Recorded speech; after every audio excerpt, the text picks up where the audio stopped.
Hi! In front of me is Sony Xperia 5 Mark V, and today I would like to show you how you can open apps in pop-up view.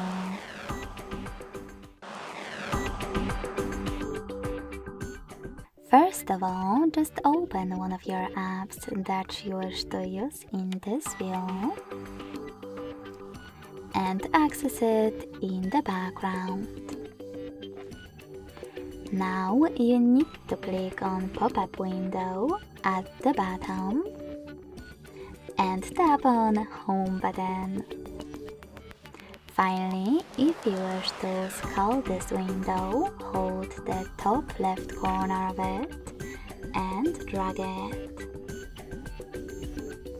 As you can see, now I can use my app in this little window.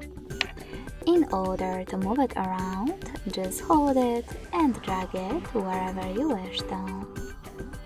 You can always use it in full screen view by tapping on this icon with two arrows.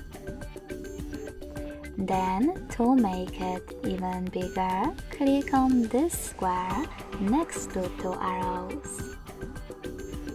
This way you will disable pop-up view completely.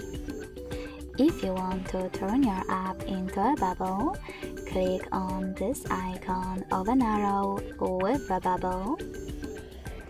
And then to access your app again, click on the bubble. In order to close your window completely, click on this X at the top right corner of it. So when I do that, as you can see, my window is gone. Thanks so much for watching. If you enjoyed this video, don't forget to leave a like, comment and subscribe. Bye!